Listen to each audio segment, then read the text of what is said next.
जय हिंद दोस्तों, आपका स्वागत है आपके अपने YouTube channel learning point with Abhishek sir में। दोस्तों, अगर आप चैनल पर नए हैं तो चैनल को सब्सक्राइब कर लीजिए और बेल आइकन प्रेस कीजिए ताकि आप डेली डिक्टेशन पा सकें। डिक्टेशन अच्छी लगे तो वीडियो को लाइक कर दीजिए, अपने दोस्तों को शेयर कर दीजिए और कमेंट करके हमें बताइए कि आपको ये डिक्टेशन कैसा लगा।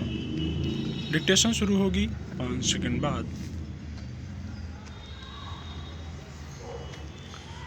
इलेक्ट्रॉनिक उपकरणों के तेजी से बढ़ते उपयोग को देखते हुए लोगों के व्यक्तिगत ब्यौरों की सुरक्षा को लेकर चिंता जताई गई थी। इसी के मद्देनज़र व्यक्तिगत डेटा संरक्षण अधिनियम बनाया गया था, मगर उसमें खामियां होने की वजह से बड़े पैमाने पर लोगों और व्यावसायिक संगठनों ने ऐतराज़ जताया था। इसलिए सरकार ने उस अधिनियम को वापस ले लिया था। पिछले साल इसमें संशोधन करके लोगों की राय लेने का प्रयास किया गया और उसी के आधार पर अब इसे अंतिम रूप दे दिया गया है। केंद्रीय मंत्रिमंडल ने डिजिटल व्यक्तिगत डेटा संरक्षण विधेयक 2023 को मंजूरी दे दी है और इसके मानसून सत्र में कानूनी रूप पा जाने की उम्मीद है। इस विधेयक में व्यक्तिगत डेटा का दुरुपयोग करने वालों पर भारी जुर्माने और आम लोगों को मुआवजे का दावा करने का प्रावधान किया गया है।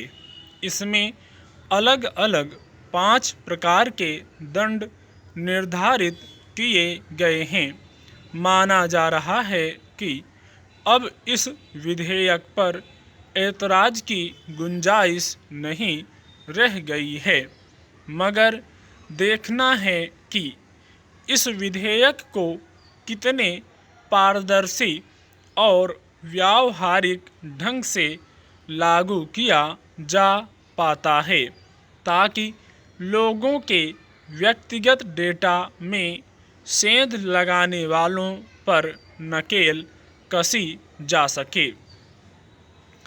दरअसल डिजिटल उपकरणों के बढ़ते उपयोग के बीच बहुत सारी कंपनियां और डेटा चोरी करने वाले लोगों के व्यक्तिगत ब्यौरों की चोरी करते देखे गए हैं। इसके चलते बहुत सारे लोगों के साथ धोखाधड़ी भी होती है। बैंकों से पैसे निकाल लेने, ठगी करने की अनेक शिकायतें आती रहती हैं। बहुत सारी कंपनियां, संस्थान खुद लोगों से जो व्यक्तिगत विवरण मांगते हैं उन्हें दूसरी व्यावसायिक कंपनियों को मामूली पैसे पर बेच देते हैं। ऐसे में लोगों की अपने व्यक्तिगत विवरणों की सुरक्षा को लेकर चिंता बनी हुई थी। इसी चिंता को दूर करने के लिए नया विधेयक लाया जा रहा है।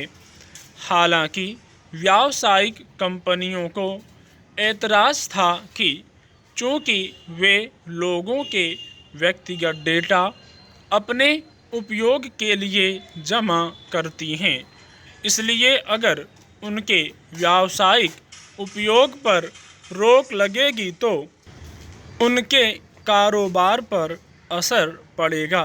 मगर सरकार ने उनके ऐतराज़ को नज़रअंदाज कर दिया है।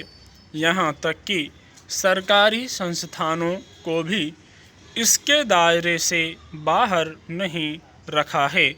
जाहिर है, इस विधेयक के कानूनी रूप से लागू हो जाने के बाद कंपनियों के मनमाने तरीके से लोगों के व्यक्तिगत डेटा के उपयोग पर अंकुश लगेगा। वे नाहक लोगों को फ़ोन करके परेशान करने से भी बचेंगी। सबसे चिंता की बात लोगों के मोबाइल फ़ोन, मेल, कंप्यूटर आदि से उनका व्यक्तिगत डेटा चोरी करके उनके बैंक जमा खाते या दूसरी तरह की जमाओं में सेंधमारी करने वालों पर नकेल कसना है। स्टॉप।